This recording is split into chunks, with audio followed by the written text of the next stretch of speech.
तो साफ हो गए। आप तो आप आपकी सरकार में तो बोलने का अधिकार नहीं है, बेचारों को माइक बंद कर देते हो आप उनका। पेपर क्लब आप माइक बंद कर देंगे उनका। बंद थोड़ी करे भाई, वो संविधान की मर्यादा के अंतर्गत मैं सड़कों पे आ जाऊंगा अगर तो आप। उन्होंने भी तो कुछ नहीं किया। अरे उन्होंने अवसर नहीं दिया है। उनका ये कहना है कि भारतीय जनता पार्टी ने ये जो है सरकार बनाई, ये खरीद के, विधायक खरीद के ये जो है सरकार बनाई शुगर वाली। तो अभी तक तो आपके टिकट ही फाइनल नहीं हो पाया, तो अब कैसे क्या चुनाव लड़ पाएंगे? राजगढ़ बुला लिया, वापस वहाँ पे जीरापुर भेज दिया। तो कोई किसी प्रकार का जबरन का अनुरोध के बावजूद जबरन उसको टारगेट करके और एक अपनी झांकी जमाने के लिए पूरा गाँव झूठ बोल सकता है। दोस्तों मेरा नाम है राहुल धवल, आप देख रहे हैं राजगढ़ 24 जिले का ऐलान। चुनावी रण चालू हो चुका है मध्य प्रदेश के अंदर, और आज हम मौजूद हैं राजगढ़ जिले के जिला अध्यक्ष भारतीय जनता पार्टी से आदरणीय भाई साहब ज्ञान सिंह जी गुजर के पास में। हम उनसे विधानसभा के लेवल के क्वेश्चन आज यहाँ पर करेंगे, और जनता के भी कुछ क्वेश्चंस हैं जो हम उनसे पूछने का प्रयास करेंगे। पहले तो आपका बहुत बहुत स्वागत है भाई साहब हमारे चैनल पर। राम राम साहब राम। तो इस बार पहला ही क्वेश्चन मैं आपसे पूछता हूँ कि इस बार भारतीय जनता पार्टी ने राजगढ़ विधानसभा में, 5 विधानसभा हैं, एक ही विधानसभा का टिकट अभी तक फाइनल किया, बाकी का क्यों नहीं किया? देखिए सारे टिकट फाइनल है। अब विपक्ष की भी जो भूमिका रहती है, विपक्ष जिस प्रकार से क्या काम किस स्थिति से विपक्ष अपना काम कर रहा है, उसको दृष्टिगत रखते हुए हमें कहीं किसी प्रकार का कोई सुधार करना हो, किसी प्रकार से कोई परिवर्तन करना हो, अब इस दृष्टि को देखते हुए हम अभी इंतजार कर रहे हैं विपक्ष का कि विपक्ष अपने पत्ते खोले। हमारे तो कंप्लीट काम, हमारा काम बिल्कुल तैयार है। ऐसा ऐसा तो नहीं है कि आप विपक्ष से डरे हुए हैं तो इस वजह से? विपक्ष से थोड़ी डरे हुए, विपक्ष का डरने वाला कोई बात ही नहीं है। विपक्ष का यही कहना है कि अभी भारतीय जनता पार्टी डरी हुई है इस वजह से। भारतीय जनता पार्टी तो डरने का काम ही नहीं है। भारतीय जनता पार्टी आज 2 से 303 पर पहुंच गई है। भारतीय जनता पार्टी आज दुनिया का सबसे बड़ा दल है। भारतीय जनता पार्टी का कार्यकर्ता लगातार काम करता है। भारतीय जनता पार्टी के पास एक से एक बढ़कर के ऐसे नगीने, ऐसे कोहिनूर हैं, जब जिसको चाहो उतार दो, सीट निकाल के लाएंगे। हमारे पास कोई कमी नहीं है, हमारे पास एक से एक बढ़ के उम्मीदवार भारतीय जनता पार्टी के पास है। इसलिए हम आश्वस्त हैं और हमने तय कर रखा है, हमें घोषणा मात्र करना है। लेकिन और भी बहुत सारी परिस्थितियां रहती हैं, बहुत सारे समन्वय सामंजस्य बिठाने पड़ते हैं, सारे समीकरण देखने पड़ते हैं, सारे खिलचीपुर के अंदर तिरंगा रैली जब निकली थी तो आपसे मेरा इंटरव्यू हुआ था, तो आपने बोला था कि भारतीय जनता पार्टी हमेशा चुनाव के लिए तत्पर रहती है, चाहे आप कल ही चुनाव करवा लीजिए। तो अभी तक तो आपके टिकट ही फाइनल नहीं हो पाया, तो अब कैसे क्या चुनाव लड़ पाएंगे आप? मैं कह रहा हूँ नहीं, मैंने उस दिन भी आपसे कहा था कि आज भारतीय जनता पार्टी का कार्यकर्ता पूर्णतः तैयार है, मैदान में है, और आज मतदान करा लीजिए। Bharatiya Janata party at A time मतदान करवाने के लिए सक्षम है। वो भारतीय जनता किसने कहा उम्मीदवार तय नहीं है? ये दुनिया में पहली बार हुआ है और देश की आज़ादी के बाद पहली बार हुआ है कि भारतीय जनता पार्टी ने सारे राजनीतिक दलों को विस्मृत कर दिया है। उनके पाँव के नीचे की जमीन खिसक गई जब भारतीय जनता पार्टी की पहली सूची जारी हुई, उसके बाद दूसरी सूची, तीसरी। किसने कहा भारतीय? राजगढ़ विधानसभा का टिकट फाइनल हो चुका है? नहीं, राजगढ़ के सारे मैं कह रहा हूँ, आपने अभी बोला कि सारे उम्मीदवार तैयार हैं, सारे फाइनल, तो औपचारिक घोषणा बाकी है? औपचारिक घोषणा मात्र बाकी है, सब मतलब टिकट फाइनल हो चुके हैं? फाइनल, सब तैयारी कंप्लीट है। तो अब आप बता सकते हैं राजगढ़ वासियों को? ये तो पार्लियामेंट्री बोर्ड का काम है। हमारे संसदीय दल के जो निर्णायक लोग हैं, वो लोग निर्णय लेते हैं, वो उस बात को जारी करते हैं। हर एक अच्छा, मुद्दा चेंज करते हैं। भारतीय जनता पार्टी इस बार किन मुद्दों को लेकर चुनाव लड़ने जाएगी? देखो, गरीब कल्याण और सुशासन को लेकर के भारतीय जनता पार्टी ने देश और प्रदेश में काम किया है, और उसके आप हम सब साक्षी हैं। आज आप देख रहे हैं आम आदमी के जीवन में जिस प्रकार से जो नवनिर्माण खड़ा हुआ है, ये बदलता हुआ भारत, ये बदलता हुआ मध्य प्रदेश आप हम देख रहे हैं। हमने इसको भोगा है, जाना है, समझा है, और नज़दीक से हम भारतीय जनता पार्टी की सारी योजनाओं का लाभ ले रहे हैं। यहाँ तक कि विपक्ष के भी सारे लोग जो रात दिन भारतीय जनता पार्टी को कोसते हैं, भारतीय जनता पार्टी के नेताओं को भला बुरा कहते हैं, सरकार को कोसते हैं, क्या आज वो भारतीय जनता पार्टी की सरकार की योजनाओं का लाभ नहीं ले रहे हैं? क्या उनकी घर की परिवार की महिलाओं को उनका तो ये कहना है उनका ये कहना है कि उन्होंने जो स्कूल बनाए हैं, जो आज की शिक्षा व्यवस्था जो चल रही है, वो उनके ही द्वारा चली गई है। कांग्रेस पार्टी ने कॉलेज निर्माण किया हुआ है, शिक्षा केंद्र उन्होंने बनाया हो, जिनका लाभ आप अभी भी ले रहे हैं। देखो, देश की आज़ादी के बाद लगातार लंबे समय तक इस देश और प्रदेश में कांग्रेस की सरकारें रही। कांग्रेस की सरकारों में स्कूल तो थे लेकिन भवन नहीं थे। कांग्रेस की सरकारों में अस्पताल नहीं थे। कांग्रेस की सरकारों में सड़कें नहीं थी। कोई एक, हाँ, आज़ादी के बाद जिस प्रकार से इनने काम किया है, अगर उस काम को आज जैसे नरेंद्र मोदी जी कर रहे हैं, आज माननीय शिवराज सिंह जी चौहान कर रहे हैं, अगर उस गति से ये काम करते तो आज हमारा मध्य प्रदेश वापस सोने की चिड़िया नहीं बन चुका होता। मतलब आपका ये कहना है कि उनकी गति रुक गई। नहीं, उनकी गति तो, उनकी मानसिकता ही नहीं थी, काम करने का उनका दृष्टिकोण ही नहीं था। लोगों का मात्र, जो शोषित थे, जो वंचित थे, जो पीड़ित थे, उन लोगों का भला करने का काम आज भारतीय जनता पार्टी की सरकार कर रही। भाई, इनने हमें अवसर दिया ना काम करने का। आज हमारे कामों की, हमारी सरकार के कामों को आज माननीय नरेंद्र मोदी जी को उन्होंने अवसर नहीं दिया है। उनका ये कहना है कि भारतीय जनता पार्टी ने ये जो है सरकार बनाई, ये खरीद के, विधायक खरीद के ये जो है सरकार बनाई है। किसने उनका कहा? तो जनादेश उनके पास में था। किसने कहा ये आरोप है भारतीय जनता पार्टी अरे को। किसने कहा? कुछ भी बोलने से थोड़ी कुछ होता है। प्रत्यक्षम किम प्रमाणम। यार, मैं कह रहा हूं कि जब आपने झूठ बोल करके, जनता को भ्रम में डाल करके, जनता को बेवकूफ बना करके आपने 2018 में अपनी सरकार बनाई थी, और जब सरकार बनाने के साथ आपने जो वादे किए थे, उसको आपने खरीद के नहीं, आपकी नहीं, बना अरे ली। बात तो सुनो पूरी। जब आपने वादे किए थे 10 दिन में 2 लाख का कर्जा माफ कर देंगे, बड़े बड़े नेताओं ने कहा, जनता मान गई। जनता तो विश्वास करती। राहुल बाबा बोल रहे हैं, राजे महाराजे बोल रहे हैं, ये क्या झूठ बोलेंगे यार? उनकी बात पे विश्वास करके जनता ने भरोसा करके इनको वोट दे दिया, इनकी सरकार बन गई। और वैसे भी अगर आप अंक गणित देखोगे, तो अगर पूरे मध्य प्रदेश का अगर आप जोड़ लगाओगे, तो भारतीय जनता पार्टी को ज़्यादा मत मिले।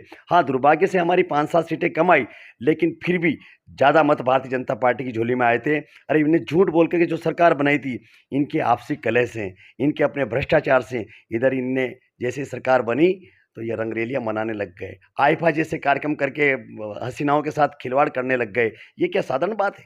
आप जब देश प्रदेश के आप इतने बड़े नेता हो, आपने जनता से वादे किए हैं, जनता के वादे गए भाड़ में, आपको फुर्सत नहीं। वो तो वादा पूरा कर रहे थे, लेकिन आपने बीच में मेरे पास 10 दिन में ही आपने उनके विधायकों को खरीद लिया। किसने कहा? 10 दिन का वादा करने वाले लोग, उधर किसान इंतजार करते रहे। कार्य सरकार को बने 10 दिन हो गया, नहीं महीना भर हो गया, साल भर हो गया, सवा साल हो गया। लोग उधर आशा लगा करके बैठे थे, इधर इनको फुर्सत नहीं थी। एक तरफ ट्रांसफर का उद्योग चल रहा था, इनके नेता दलाली में मशगूल थे, इनके नेताओं को फुर्सत नहीं थी। वो तो स्वाभिमानी है माननीय ज्योतिरादित्य सिंधिया जी। ज्योतिरादित्य सिंधिया जी ने जनता के हित में आवाज़ उठाई कि भाई हमारा वादा है, हमने वादा किया जनता से, हमें फिर जनता के बीच में जाना है, आप लोग कुछ कर तो नहीं रहे हो। वो जनता पार्टी के अंदर आए, भारतीय जनता पार्टी के अंदर सिंधिया जी आए, तो उन्होंने किसानों के लिए क्या किया? आने के बाद में उन्होंने कहा था कि मैं किसान हित में रहना चाहता हूँ। किसानों के लिए क्या किया? किसानों की लड़ाई में तो उनने उस सरकार को ठोकर मार दी। जब कमलनाथ जी ने, दिग्गी राजा जी ने कहा कि ठीक है, कि ज्योतिरादित्य जी ने कहा कि मैं सड़कों पे आ जाऊंगा अगर तो आप, उन्होंने भी तो कुछ नहीं उन्होंने किया। कहा, अरे किसने, मैं बता रहा हूँ क्या, किसने नहीं कहा। जैसे ही सरकार गिरी, उनकी सरकार गिरने के बाद जब दिग्गी राजा जी ने और कमलनाथ जी ने कहा कि हम तुम्हें जो करना हो जो करो, ज्योतिरादित्य जी ने जब कहा कि मैं सड़कों पे आ जाऊँ अगर जनता के हित में, तो उन्होंने कहा आइए सड़कों पे आ जाएंगी।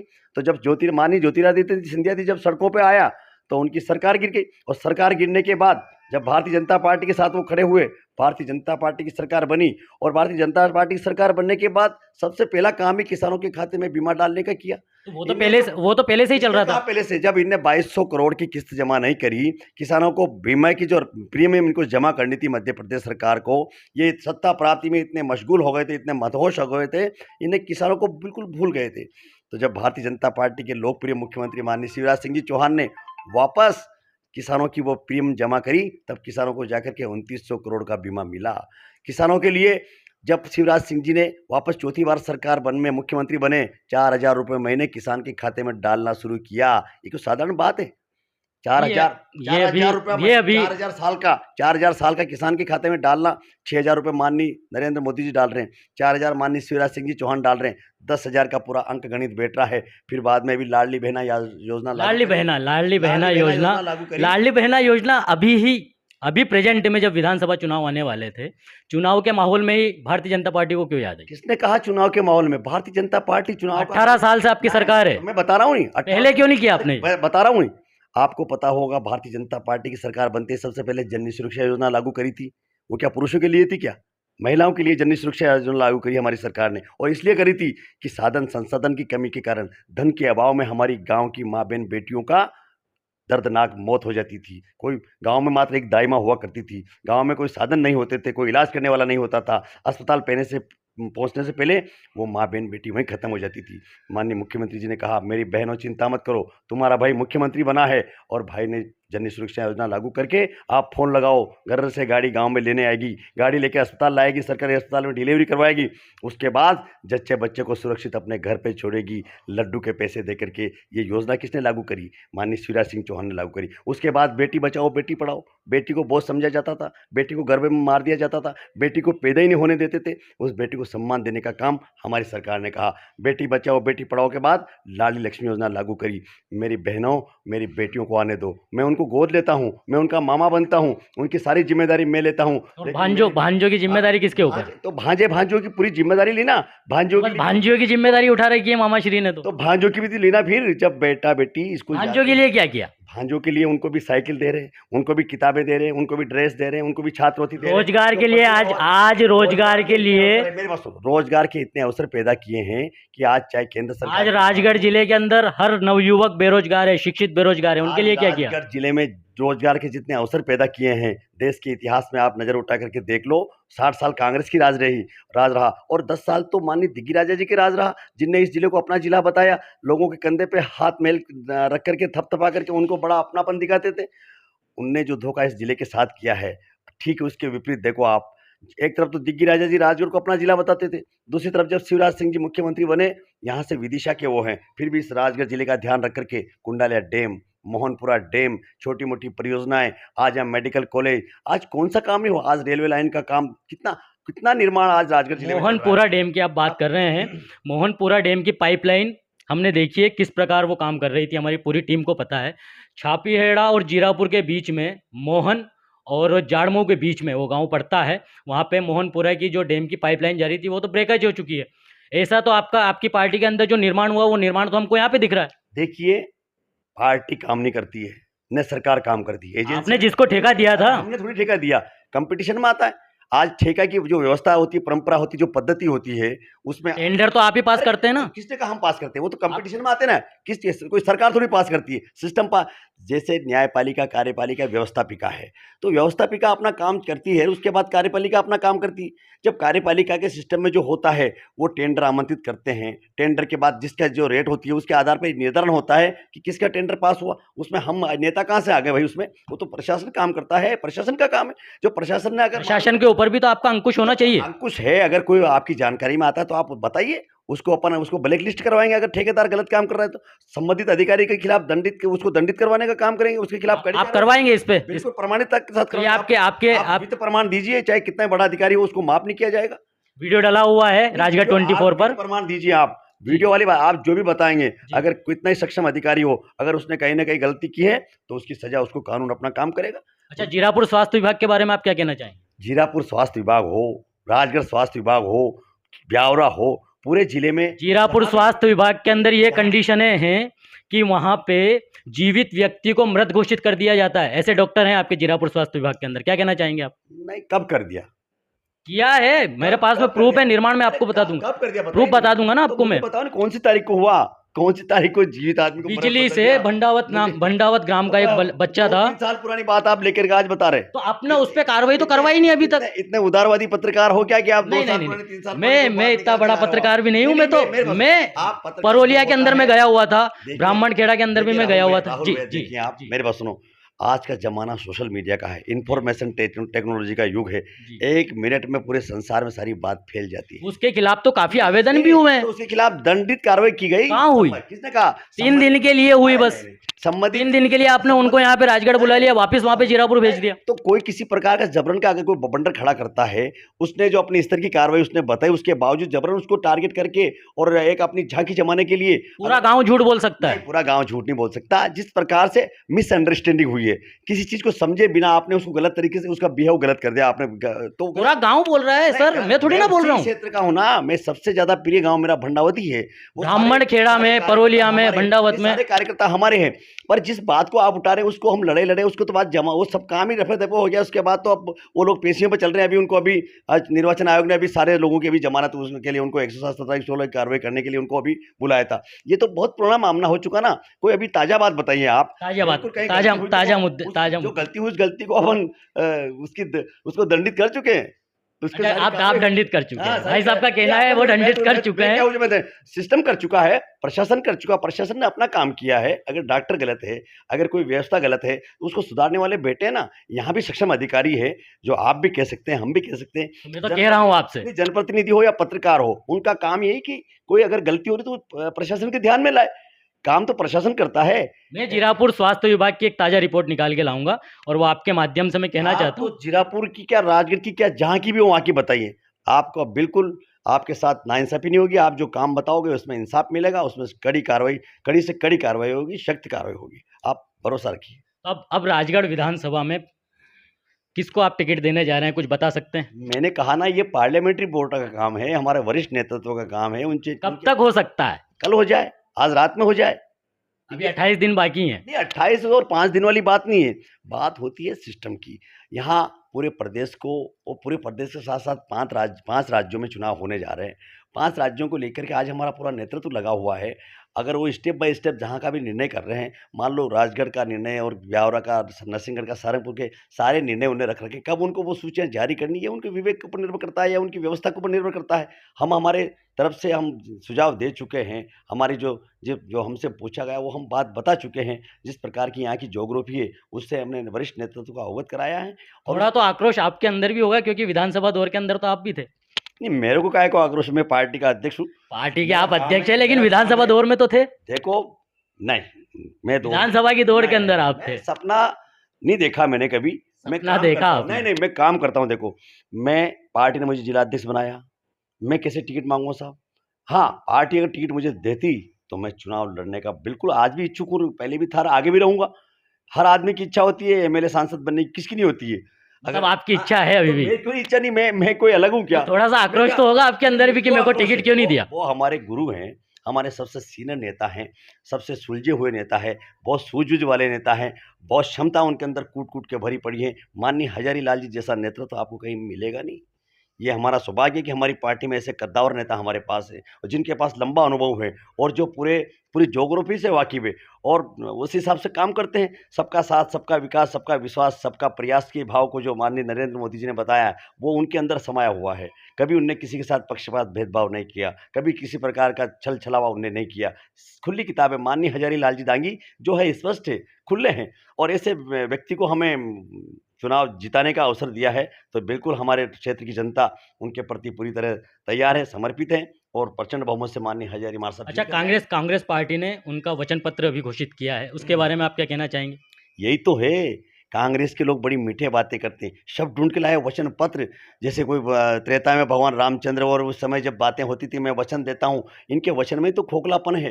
ये वचन का नाम लेकर के धोखा करने का काम इनकी आदत में है। ये लगातार इस देश से और प्रदेश की जनता को लूटते रहे। जिस प्रकार से आज कांग्रेस का नाम ही भ्रष्टाचार का नाम ही कांग्रेस मान लो। आप इतिहास तो उठा करके देखो, एजी, ओजी, कनीमोजी, टूजी, कोल घोटाला, क्या कुछ नहीं था। माननीय नरेंद्र मोदी जी से पहले अखबार भरे आते थे, बड़े डिबेट चलते थे टेलीविजन के ऊपर। क्या हमने वो नहीं देखा है? आज नरेंद्र मोदी जी जिस दिन से इस देश के प्रधानमंत्री बने हैं, दुनिया में भारत माता का जो गौरवगान हो रहा है, उससे आप अछूते हैं क्या? आज पूरा देश देख रहा है कि वास्तव में नरेंद्र मोदी जी ने जो लगातार जो ज्वलंत समस्याएं इस देश की थी, उनका समाधान करके इस देश को मजबूत बनाने का काम किया, और वैश्विक परिदृश्य में भारत का एक अलग ही छवि बना करके आज G20 के देशों का नेतृत्व भारत कर रहा है। 1200 वचन उन्होंने इसके अंदर वचन पत्र के अंदर दिए हैं, जिसमें 2600 से लेके 3000 रुपये क्विंटल गेहूं को उन्होंने खरीदने का आश्वासन किसानों को दिया है। इस देश और प्रदेश की जनता कांग्रेस को नकार चुकी है, और इतिहास उठा के देख लो, जिस प्रदेश में कांग्रेस खत्म हो गई, वापस लौट करके नहीं आई। उठा करके देख लीजिए आप पश्चिम बंगाल को, उठा करके देख लीजिए आप आंध्र प्रदेश को। पश्चिम बंगाल में कहाँ आपकी सरकार है? अरे मैं कह रहा हूँ नहीं, जहाँ कांग्रेस चली गई, कांग्रेस कब से गई वहां आपकी से? भी तो सरकार नहीं है नहीं नहीं, अरे मैं नहीं कह रहा हूँ, मैं कह रहा हूँ जहां से कांग्रेस को जनता ने नकार दिया फिर लौट के नहीं आई, ये कह रहा हूँ मैं आपसे। जहां पश्चिम बंगाल से कब से कांग्रेस गई, उस फिर अच्छा, लौट क्या के नहीं। क्या कारण है पश्चिम बंगाल में आप सरकार नहीं बना पाए? नहीं, पश्चिम बंगाल में तो हमने इतनी जो हमारा जो ग्रोथ है वो क्या कम है क्या? हम कुछ नहीं थे वहाँ। दक्षिणी राज्यों में हमारा कुछ आधार नहीं था, हम दिनों दिन बढ़ रहे हैं, हमारा आधार बढ़ता जा रहा, जनता हमारे पक्ष में है, जनमन। हाँ, अभी हमने एक शुरुआत वहां पर। आप मानते हैं कि आपको बहुमत वहां पे मिला है? नहीं भाई, बहुमत क्यों, हमारी 75-80 सीटें मिलना कोई साधारण बात है क्या? पश्चिम बंगाल में जहां हमारा कुछ भी नहीं था, जहां खाता नहीं खुलता था, वहां हम इतने बड़ा ग्राफ खड़ा कर रहे हैं, तो कोई साधारण बात हो रही है? मैं कह रहा हूं आपसे कि कांग्रेस जहां से चली गई, यूपी का होती है, इतिहास उठा करके देख लो आप। पश्चिम बंगाल का इतिहास उठा करके देख लो आप, तमिलनाडु का इतिहास उठा करके देख लो, आंध्र प्रदेश का इतिहास उठा करके देख लो आप, मध्य प्रदेश का इतिहास उठा करके देख लो, तो दुर्भाग्य से 2018 में झूठ बोल के आ गए थे। अच्छा, जहां आपकी जनता ने इनको आपकी नकार दिया, आपकी वहां पार्टी के लौट के खिलाफ गुजरात का इतिहास देख लो आप, जहां जहां कांग्रेस चली गई मेरे भाई वापस लौट के नहीं आती है। अच्छा, आपकी इसलिए पार्टी जनता के नकार खिलाफ चुकी एक है। एक एक स्ट्रगल, बहुत बड़ा स्ट्रगल चल रहा है, इंडिया गठबंधन। इंडिया गठबंधन आपकी पार्टी के खिलाफ बनाया जा रहा है, उसके बारे में क्या कहना चाहेंगे आप? देखो, चोर चोर मौसेरे भाई है, जितने भी अच्छा, ये देश सारे चोर हैं। ये सारे चोर। एक जो चौकीदार चोर का नारा पहले दिया था इनने, वो चौकीदार कितना प्रामाणिक था कि इनकी जमानतें जब्त होगी, साफ हो गए। आप देश तो की जनता आपकी को आप नहीं, आपकी नहीं, सरकार में नहीं, तो मेरा बोलने का मांगे अधिकार नहीं है, बेचारों को माइक बंद कर देते हो आप किसने? उनका, कोई अनल संसद के अंदर। कोई अलुल जुलुल कुछ भी बकता रहे, कोई भी बरखलाफ तो आप माइक बंद कर देंगे उनका? बंद थोड़ी करे भाई, वो संविधान की मर्यादा के अंतर्गत हमारा जो पवित्र सदन है, लोकसभा हमारा मंदिर है, कानून का मंदिर है, संविधान का मंदिर है, हमारा देश वहीं से चलता है। और वहाँ कुछ भी आप उलझ जुलूल बोल रहे हैं और कुछ भी बकते रहेंगे तो उसको क्या ऑन रिकॉर्ड रहने देंगे? उसको नहीं हटाएंगे क्या? तो नेता प्रतिपक्ष को बोलने का अधिकार नहीं है? नेता प्रतिपक्ष हो चाहे सत्ता पक्ष का व्यक्ति हो, अगर कहीं गलत बोल जाता है तो उसको रोकने के लिए कोई तो तरीका अपनाना पड़ेगा। तो माइक बंद कर देंगे आप? तो वो अपना मुंह बंद नहीं कर रहा, उसको कुछ भी पकड़ने दे, तो माइक बंद तो करेंगे? क्या उसका मुंह पकड़ने जाएंगे क्या? माइक बंद कर देंगे उसका, उसकी सदस्यता रद्द कर देंगे। तो जो गलत काम करेगा, जो अनैतिक तरीके अपनाएगा, कॉन्स्टिट्यूशन में हमें पावर दिया गया है, संविधान में हमें सारे अधिकार दिए गए हैं, उसके तहत आप बात कीजिए ना। आपको बात रखने के लिए तो सदन बना है। आप पूर्ण बहुमत का पूरा बेनिफिट ले रहे हैं मतलब? अरे पूर्ण बहुमत का तो ये तो जनता की सोच है। जनता ने भारतीय जनता पार्टी को प्रचंड बहुमत देकर के ऐतिहासिक निर्णय करने का हक दिया कि भारतीय जनता पार्टी का जो नेतृत्व काम कर रहा है उसको प्रबलता के साथ खड़ा किया है कि निर्णय कीजिए, इस देश की जो ज्वलंत समस्याएं हैं उनका समाधान कीजिए। और ये जो चोर चोर मौसेरे भाई बन करके आज जो गठबंधन करके इस देश की जनता को वापस लूटने की दुकान खोलना चाह रहे हैं, ये जनता इनके झांसे में आने वाली नहीं। जाग चुकी जनता, इनके सारे क्रियाकलापों से वाकिफ है जनता। इनने जो कुटिलता और जो जो इस देश के साथ कुटालाघात किया है, जो छल कपट इस देश के जनमानस के साथ किया है, जाग चुका है जनमानस। क्योंकि आज का सोशल मीडिया का ज़माना है, हर पल में हर व्यक्ति के पास बात पहुंच जाती है। वो ज़माना गया जब ये अच्छी अच्छी बातों को दबा देते थे। और वाक्य शैली के लिए आप जाने जाते हैं, आपकी पार्टी के अंदर वाक्य शैली आपकी बहुत अच्छी है। मेरे को भी आपकी वाक्य शैली बहुत अच्छी लगती है। तो अब मैं आपसे पूछना चाहूँगा कि राजगढ़ जिले की विधानसभाओं में से अभी एक टिकट फाइनल हुआ है, तो कितने मतों से आप आकलन लगा सकते हैं कि भारतीय जनता पार्टी देखो, जीतेगी वहाँ से? राजगढ़ जिले की बात छोड़ो, मध्य प्रदेश में प्रचंड बहुमत से भारतीय जनता पार्टी की सरकार बन रही है। कोई अतिशोक्ति नहीं कि भारतीय जनता पार्टी 200 पार कर जाए, इसमें मैं आपको विश्वास दिला। और राजगढ़ जिले में 5 सीटें प्रचंड बहुमत से आ रही। हमारा उम्मीदवार है कमल का फूल। मैं आपको बता रहा हूँ, घोषणा कर दी आज। मैंने घोषणा कर दी आज। ये आपने घोषणा हमारा कर दी उम्मीदवार है, कमल का फूल है। आपने भी घोषणा हाँ। कर दी है। और मैं जहाँ भी जाता हूँ हाँ। अधिकतर आपके कार्यकर्ताओं से मैं ये सवाल पूछता हूँ तो वो यही बोलते हैं कि हमारा उम्मीदवार सिर्फ कमल का फूल है। ये एक भारतीय जनता पार्टी का बहुत बड़ा फैक्ट है कि उनसे अगर जब पूछा जाता है कि उम्मीदवार कौन है तो सिर्फ कमल का फूल बता। राहुल कमल जी। का फूल तो चिन्ह है ना सर एक? राहुल भैया, यही तो आपको समझना पड़ेगा। भारतीय जनता पार्टी का कार्यकर्ता किसी पद प्रतिष्ठा के लिए काम नहीं करता है। भारतीय जनता पार्टी का कार्यकर्ता काम करता है देश के लिए, राष्ट्र के लिए। इदम नमम इदम राष्ट्राय स्वाहा। देश के लिए हम जी रहे मर रहे हैं, देश के लिए हम किसी व्यक्ति के बंधुआ मजदूर नहीं जो अन्य दलों में होता है। आप जितने भी दल है, कांग्रेस गांधी परिवार का दल है, सपा मुलायम परिवार का दल है, बसपा माया जी का दल है, टीएमसी ममता जी का दल है, आरजेडी यादव लालू जी का दल है, जेडीयू नीतीश जी का दल है। तो सारे दल कहीं ना किसी जाति के हैं या किसी व्यक्ति के हैं, लेकिन जो पार्टी विथ डिफरेंस का जो नारा दिया जाता है वो भारतीय जनता पार्टी के ऊपर लागू होता है। दुनिया के, भारत के सारे दलों से अगर कोई अलग दल है वो दल है भारतीय जनता पार्टी, जिसमें सर्वहारा वर्ग को साथ लेकर के, जिसमें सबका साथ, सबका विकास, सबका विश्वास वाला जो भाव है और उसमें सबका जो प्रयास छुपा हुआ है, उस भाव को लेकर के आज भारतीय जनता पार्टी का कार्यकर्ता काम करता है। इसलिए वो कहता है कि मेरा चुनाव चिन्ह तो कमल का फूल है, मेरा नेता तो नरेंद्र मोदी है। हम किसी व्यक्ति विशेष के बंधुआ मजदूर नहीं है। हम इस भारतीय जनता पार्टी विश्व की सबसे बड़ी पार्टी के हम कार्यकर्ता है और हम देश के लिए काम करने वाले लोग। हमारी दृष्टि में प्रथम देश है, उसके बाद पार्टी है और तीसरे नंबर पर हम स्वयं को रखते हैं। इसलिए तो भारतीय जनता पार्टी का ग्राफ बढ़ता जा रहा है।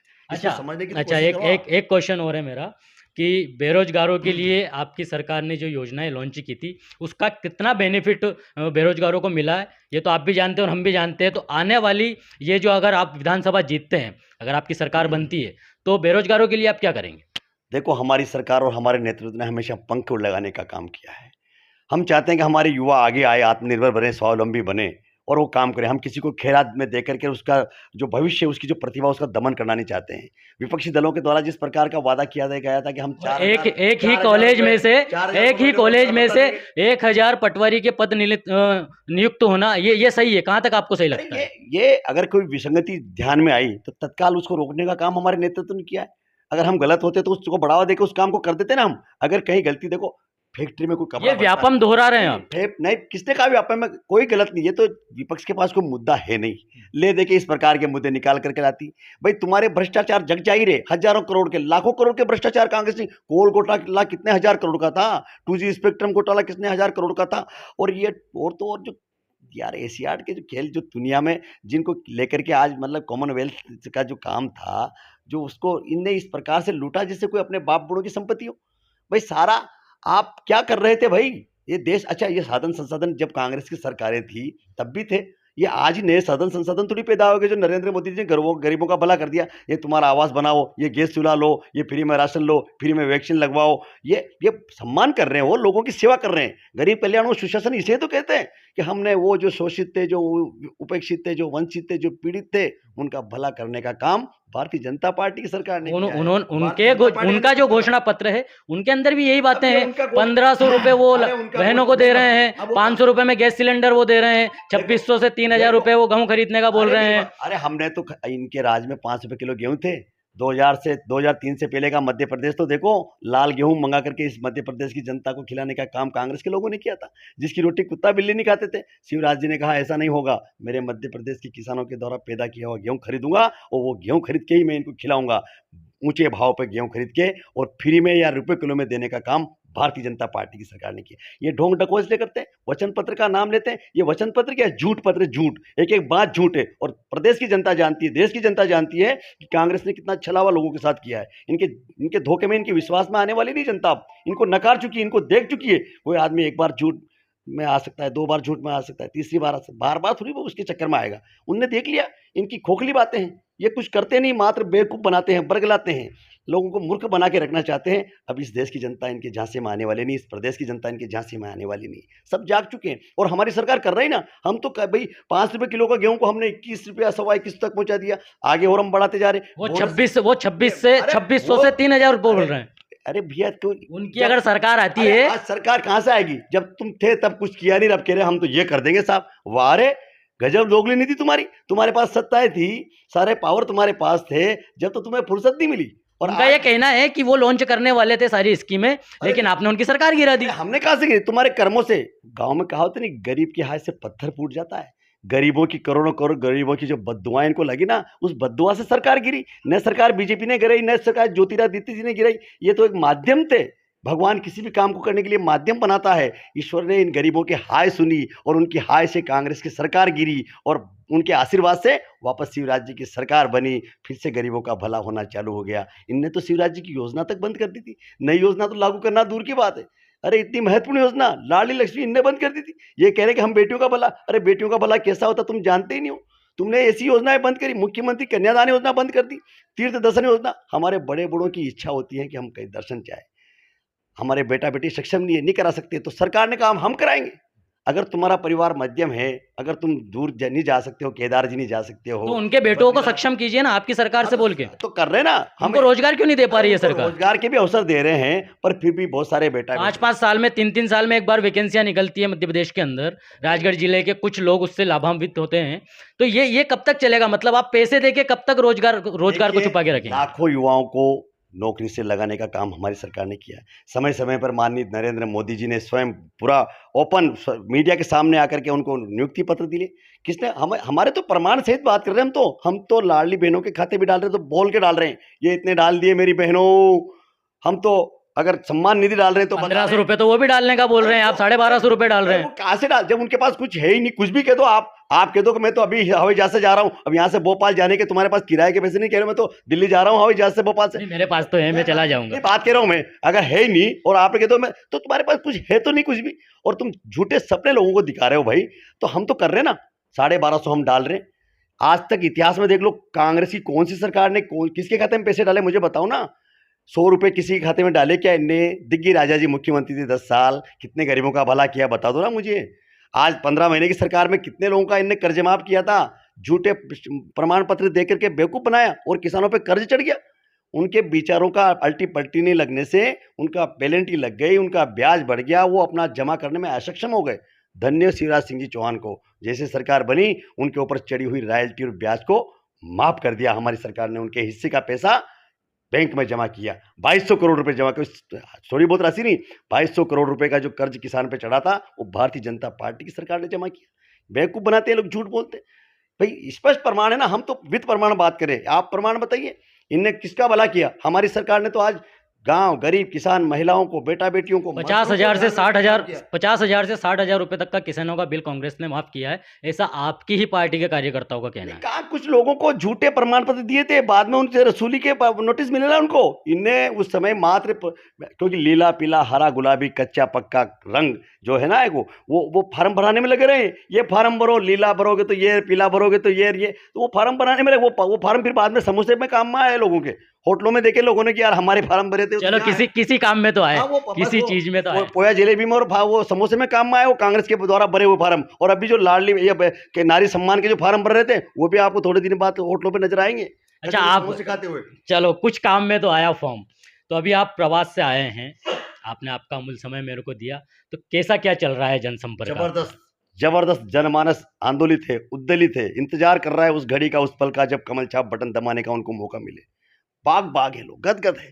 ऐसा माँ बाप जैसा व्यवहार, हमारे माँ बाप ने हमारी चिंता नहीं करी, इतनी चिंता नरेंद्र मोदी जी कर रहे हैं। ये जनता बोल रही है, ये बहनें बोल रही हैं, बेटा बेटी बोल रहे हैं, भांजे भांजी, कि हमारे माँ बाप ने भी हमारी परवाह नहीं करी थी, उससे बढ़कर हमारी परवाह कोई कर रहा तो शिवराज मामा कर रहा है, हमारा नाना नरेंद्र मोदी जी कर रहे हैं। आपकी जन आशीर्वाद यात्रा निकल रही थी जीरापुर के अंदर, में भी वहीं पे था। तो अपना छापियाड़ा नाका के पहले कुछ महिलाएं कागज लेके ऐसे आपको बोर्ड दिखा रही थी कि उनको जमीन का कुछ टुकड़ा मिल जाए, उसके बारे में आप क्या कहना चाहेंगे? वो तो बैठे हुए हैं वहाँ, वो कहीं जमीन मांगने तो जहाँ बैठे उनके पट्टे की बात करें तो भू अधिकार के तहत हमारी उनकी सर्वे हो चुका है, उनका तैयार है कंप्लीट काम उनका। वो सरकार बनते से ये काम हो जाएगा? वो तो पहले से तैयार है ना, सरकार तो है ना हमारी, रहेगी। अब भी हमारी सरकार थी, आगे भी हमारी। हम किसी कल्पना में नहीं जीते, हम तो वास्तविकता में जीने वाले लोग हैं। हम पुरुषार्थ करते हैं, मेहनत करते हैं, काम करते हैं। उनको पट्टा मिल जाएगा? पट्टा उनका तैयार है ना, वो तो अभी पट्टा मिल जाएगा। आचार संहिता लगी थी, उनका पट्टा तैयार है बाबा। आचार संहिता खत्म होते से ही आपको पट्टा मिल जाएगा, ये आपका जवाब? तो वहाँ बसे हुए लोग हैं, उनके घर बने हुए लोग हैं। और सरकार ने जो अभी धरनीधर वो जो योजना चालू, भू अधिकार वाली जो योजना चालू करी, उसके तहत उनका काम हो चुका है, कंप्लीट है। इसलिए उसमें कोई किसी प्रकार का उसमें शिकवा शिकायत वाली बात ही नहीं। अच्छा, एक शिकायत और थी जनता की आपसे कि जन आशीर्वाद यात्रा के अंदर आपने जो बैनर लगाए थे वो ज्योतिरादित्य सिंधिया जी के लगाए थे, और बाद में आपने दूसरे मंत्री जी को बुला लिया। तो ये क्या कारण था इसका, क्या कुछ करना है? ये तो साधारण सी बात है, मैंने आपको कार्यक्रम दे दिया और मेरे को अचानक कहीं सडनली जाना पड़ गया तो मेरा कार्यक्रम निरस्ती तो होगा ना। तो क्या सिंधिया जी को डर तो नहीं था यहाँ पे आने का कि सिंधिया जी सबसे कि मैंने वादा किया था कांग्रेस में रह के कि मैं माफ करूंगा किसानों का कर्जा? किस बात का माफ? तो वो तो माँ बाप सरकार। मैं देखो, मेरी बात सुनो, ये जो 2018 के बाद जो भारतीय जनता पार्टी की सरकार बनी, ये प्रभु कृपा से बनी है, प्रभु कृपा से। इसलिए न तो सिंधिया जी ने इस बात की, कांग्रेस पार्टी का तो ये कहना है कि पैसे के दम पे सरकार बनी। अरे तो सिंधिया जी के पास कितनी प्रॉपर्टी की उनको खुद को पता नहीं, वो क्या पैसे के लिए इधर उधर जाएंगे यार? बात करो, ये कांग्रेस पार्टी का आरोप है। तो झूठ बोलना इतिहास है। कांग्रेस के लोगों ने सच्चाई बोली कब? झूठ बोलो, इतना जोर से बोलो, सच्चाई को दबा दो। ये कांग्रेस की फितरत है भाई, कांग्रेस की तासीर है, ये उनकी आदत में है। वो किसी के बाप की चलने नहीं देते। ये तो माननीय नरेंद्र मोदी जी के नेतृत्व में आज देश बदल गया है, उभर के सामने आ गया जनमानस, इसलिए इनकी तूती बंद है। नहीं तो ये तो शेर के ये तो देखते आप, इनने इनके जलवे नहीं देखे जब इनकी सरकारें हुआ करती थी। इनके सामने कोई खड़ा कैसे हो जाए? उसके पैर हिलते थे बेचारे, सीट पिटा जाता था आदमी। इतनी दबंगता इनने दादागिरी बताई जब तो इनका सुपड़ा साफ हुआ। भाई आतंकवाद का पर्यायी कांग्रेस रही है, भ्रष्टाचार का पर्यायी कांग्रेस रही है। ये सारे दबदबा तो आपका भी बहुत गहरा है राजगढ़ जिले में। सेवक लोग हैं भाई, हम तो भारतीय जनता पार्टी के कार्यकर्ता, सेवा के भाव से दुनिया की सेवा करते हैं, जनमानस की सेवा करते हैं। गरीब कल्याण ही हमारा लक्ष्य है, सुशासन ही हमारा उद्देश्य है। और हमारे माननीय जो नेतृत्व, माननीय अटल बिहारी जी वाजपेयी का जो नेतृत्व रहा है अभूतपूर्व, उसके बाद माननीय नरेंद्र मोदी जी का नेतृत्व अभूतपूर्व, और आगे आने वाले माननीय योगी जी का नेतृत्व और उससे ज़्यादा अभूतपूर्व रहेगा। अच्छा, मतलब आप अगला पीएम घोषित कर रहे हैं? आप देखते तो जाइए, आपने अगला पीएम भी घोषित कर दिया। एक से एक ऐसे नेता हमारे पास है जो दुर्लभ कार्यकर्ताओं की ये भारतीय जनता पार्टी की जो टीम है, और उसके नेता वास्तव में देवता जैसी हैं। हमारे जो हमें एक वरदान है ये, भारतीय जनता पार्टी का जो नेतृत्व आज देश के लिए वरदान है हमारे लिए। जिस प्रकार से आज उन्होंने काम किया है, अब बिल्कुल हम तो जनता के बीच जाते हैं, जनता कहती है कि हमारे माए बाप से भी बढ़ के काम किया भैया, हम तो कमल का ही बटन दबाएंगे भैया। तो देश का अगला अगला जो पीएम होगा देश का, वो क्या ये तो योगी जी समय तय होंगे? करेगा, मैं तो बता रहा हूँ आप आपसे। कह रहे हैं, आपने बोला अभी हमारे ऐसे। पास एक से एक कुशल नेतृत्व है, संगठक है, इतने अच्छे नेता हमारे पास हैं, जो आज जो राम को लाए हमको लाएंगे, ये कोई साधारण बात हाँ, है क्या? एक क्वेश्चन और मेरा आपसे 500 बनता साल है की लड़ाई। कि आपके कार्यकर्ता बोलते हैं, कहीं भी मैं गाँव में जाता हूँ, तो गाँववासी भी ये बोलते हैं कि भारतीय जनता पार्टी हिंदुओं का एजेंडा लेके चुनाव लड़ती है, तो हिंदुओं के लिए चुनाव लड़ती है। तो क्या भारतीय जनता पार्टी सिर्फ हिंदुओं के लिए ही चुनाव लड़ रही है, हिंदुओं के दम पर ही चुनाव लड़ती है? देखो, भारतीय जनता पार्टी तुष्टीकरण की नीति नहीं चलती है। कांग्रेस ने तुष्टीकरण की नीति अपना करके इसके देश के टुकड़े करवा दिए, हमारी 2 भुजाएं कटवा दी। आज पाकिस्तान और बांग्लादेश हमारी 2 भुजाएं थी। अगर हम नहीं चेतते, अगर ये देश की जनता परिवर्तन नहीं करती, तो हमारा जो मुकुटमणि जम्मू कश्मीर था वो भी हमारे हाथ से चला जाता। भारतीय जनता पार्टी ने कभी धर्म के नाम पर क्यों चुनाव लड़ती है भारतीय? धर्म तो हमारी आत्मा है। इन्हें तो राम को नकार दिया था।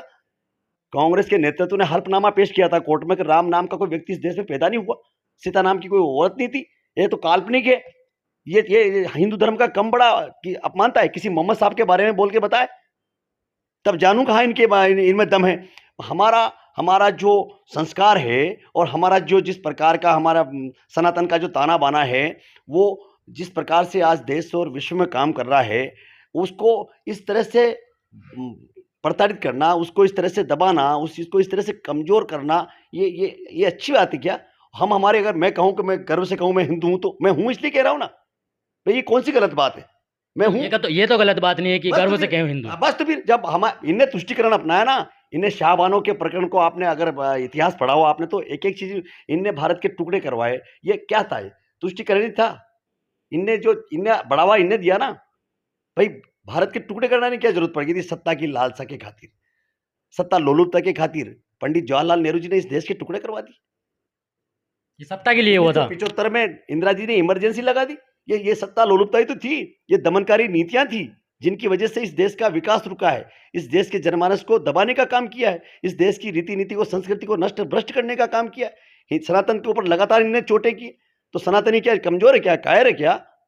इतिहास है हमारा। इंदिरा गांधी जी के बारे में मैं बोलना चाहूंगा। इंदिरा गांधी जी को तो आज भी उनको सिंह वाहिनी कहा जाता है। तो इंदिरा जी से आप प्रभावित नहीं है? आप मानते हैं? तो प्रभावित है, वो तो मातृशक्ति थी, हम प्रभावित है। पर मातृशक्ति को गलती करे तो उसको जनमानस के सामने नहीं लाना चाहिए क्या? अगर कोई गलती करते हैं, अगर उन्होंने 1975 में इमरजेंसी लगा करके जो दमनकारी नीति अपनाई थी, जिसकी वजह से असंख्य लोगों की असमय मृत्यु हो गई, जो जातियां उस समय की गई, वो की छोटी मोटी बातें हैं? अच्छा, उनके टाइम पे जो सरेंडर हुआ था वो आपको पता नहीं है? अरे जो भी किया उनने, जो जिस प्रकार से दमनकारी नीतियां अपने, उनकी बात कर रहा हूं मैं। तो इससे देश का नुकसान हुआ ना। देश की जनता के साथ जो बर्बरता दिखाई, वो क्या आज उस कल्पना करके देखो आप। भारत विभाजन और इमरजेंसी 2 पे फिल्म देख लो आप कभी जाकर के। वो दृश्य, जो पुराने दृश्य हैं, वो फोटो, वो चित्र देख लीजिए आप। कितनी निर्ममता के साथ अत्याचार किया गया है। व्यभिचारी दुराचारी लोगों को खुला। और जब राजीव जी का मृत्यु हुई तब आपने देखा होगा, इंदिरा जी की मृत्यु हुई तब आपने देखा होगा कितना तांडव इनने मचाया। ये इनकी जो फितरत है देखो ना आप, तो वो सब स्पष्ट है, प्रमाण है। अत्याचारी अनाचारी कौन है? किन लोगों ने दमनकारी नीतियां अपनाई? इस मुद्दे को छोड़ते हैं। हम आते वापस से हम खिलचीपुर विधानसभा की ओर ही आते हैं। तो क्या कुछ तैयारियां आपकी हो चुकी है खिलचीपुर विधानसभा में भाई साहब? हमारी तो पूरे जिले और पूरे प्रदेश की तैयारी है। हम तो इंतजार कर रहे हैं 17 नवंबर का। 17 नवंबर का भाई साहब को इंतजार है। कितने बहुमत से आप इन विधानसभाओं को जीतने का दावा कर सकते हैं? सारी विधानसभाएं प्रचंड बहुमत से जीतेगी। कोई 30,000 से, कोई 35,000 से, कोई 25,000 से, कोई 40,000 से। बिल्कुल आप निश्चिंत रहिए, आपको पूरा आंकड़ा उस दिन में भेजूंगा आपके पास और राम राम करूंगा कि राहुल जी देखिए भारतीय जनता पार्टी का जो जनाधार है। भारतीय जनता पार्टी के पास में देश की जनता कितना प्यार करती है, भारतीय जनता पार्टी के नेतृत्व से कितना भरोसा है भारतीय जनता। ये भरोसे का काम है। ये विधानसभा के बाद में हम फिर एक आपका इंटरव्यू लेंगे, उसमें बिल्कुल आपसे बातचीत की जाएगी। बिल्कुल आपको शपथ ग्रहण में ले चलेंगे, हमारे साथ में ले चलेंगे, साथ बिल्कुल चलेंगे, बिल्कुल आपके साथ में हम चलना चाहेंगे। और आपका बहुत बहुत आभार कि आपने आपका कीमती समय हमें दिया। और राजगढ़ 24 आपके लिए हमेशा ऐसी लेटेस्ट खबर लाता रहेगा। राम राम। हमको आज्ञा दीजिएगा और भाई साहब को भी आज्ञा दीजिएगा।